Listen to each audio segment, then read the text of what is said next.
Optics അക്കാഡമിയുടെ പുതിയൊരു ക്ലാസ്സിലേക്ക് ഒരിക്കൽ കൂടി എല്ലാവർക്കും സ്വാഗതം.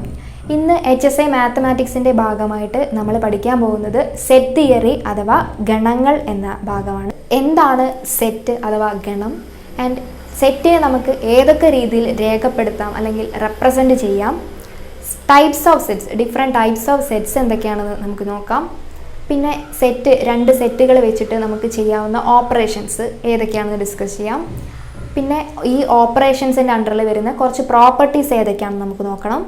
പിന്നെ ആപ്ലിക്കേഷൻ ലെവൽ ക്വസ്റ്റ്യൻസ് സോൾവ് ചെയ്യാൻ വേണ്ട കുറച്ച് ഇക്വേഷൻസും കൂടിയാണ് നമ്മൾ ഈ ക്ലാസ്സിൽ ഉൾപ്പെടുത്തിയിട്ടുള്ളത്. ചോദ്യങ്ങളൊക്കെ നോക്കിക്കഴിഞ്ഞാൽ തന്നെ നിങ്ങൾക്ക് മനസ്സിലാവും ഏറ്റവും എളുപ്പമായിട്ട് ഉത്തരം കണ്ടെത്താൻ പറ്റുന്ന ഒരു ഭാഗമാണ് സെറ്റ് തിയറി അഥവാ ഗണങ്ങൾ. സെറ്റ് തിയറി അഥവാ ഗണങ്ങൾ എന്ന കൺസെപ്റ്റ് ഡെവലപ്പ് ചെയ്തിട്ടുള്ളത് ജർമ്മൻ ഗണിതശാസ്ത്രജ്ഞനായ ജോർജ് കാൻഡറാണ്.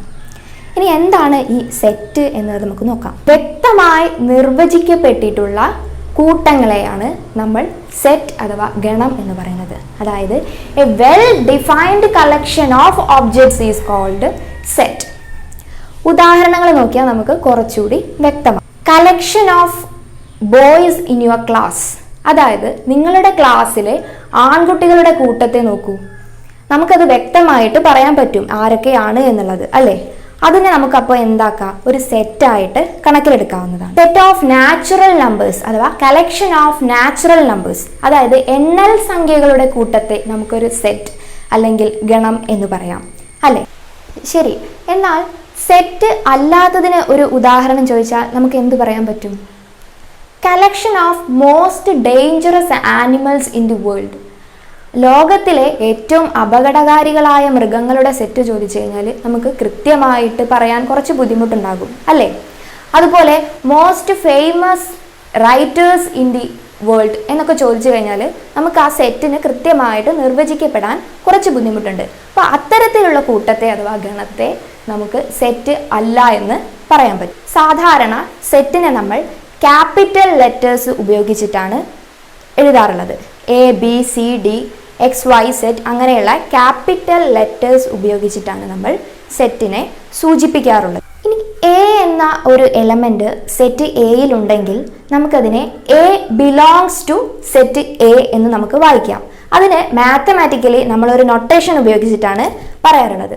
അതായത് ഈ small letter A capital letter A എന്ന സെറ്റിലെ എലമെന്റ് ആണെങ്കിൽ A belongs to capital A എന്നത് നമ്മൾ ഈ രീതിയിലാണ് എഴുതാറുള്ളത്. ഇനി മറ്റൊരു എലമെന്റ് B എടുത്തു കഴിഞ്ഞാൽ ഈ B സെറ്റ് Aയിലെ എലമെന്റ് അല്ല എങ്കിൽ നമ്മൾ B does not belongs to A എന്നാണ് വായിക്കാറുള്ളത്. അതിനെ നമ്മൾ എഴുതാറുള്ളത് B does not belongs to capital A എന്നാണ്. ഇനി ഒരു സെറ്റിനെ രേഖപ്പെടുത്തുക അല്ലെങ്കിൽ റെപ്രസെൻറ്റ് ചെയ്യാൻ രണ്ട് മെത്തേഡുകളാണ് നമ്മൾ സാധാരണ ഉപയോഗിക്കാറുള്ളത്. ഒന്നാണ് റോസ്റ്റർ മെത്തേഡ് അഥവാ ഗണന സമ്പ്രദായം.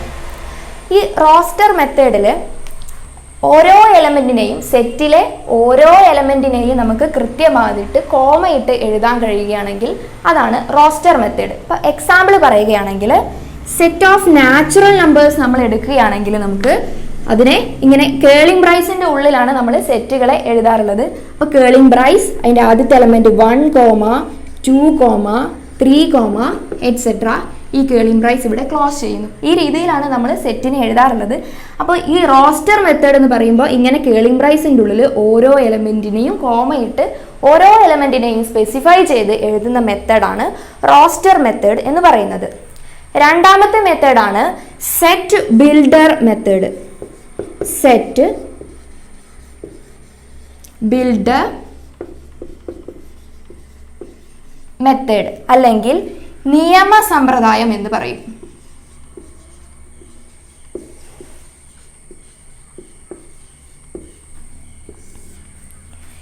നിയമസമ്പ്രദായം ഈ റോസ്റ്റർ മെത്തേഡിൽ നിന്നും തീർത്തും വിഭിന്നമാണ്. HSA ആൻഡ് KTET ഓൺലൈൻ തീവ്ര പരിശീലനം പരീക്ഷ കഴിയുന്നതുവരെ മുഴുവൻ സിലബസും ഒഴിവു സമയങ്ങളിൽ കാണാൻ കഴിയും വിധം റെക്കോർഡഡ് വീഡിയോകളായി നൽകുന്നു. കൂടാതെ PDF നോട്ടുകളും എല്ലാ ആഴ്ചയിലും പരീക്ഷകളും. വിഷയങ്ങൾ mathematics, natural science, English, Malayalam, social science and physical science, general വിഷയങ്ങൾ, Psychology and Pedagogy, Renaissance in GK, and English or Malayalam. APTIGS Academy, Mukkam.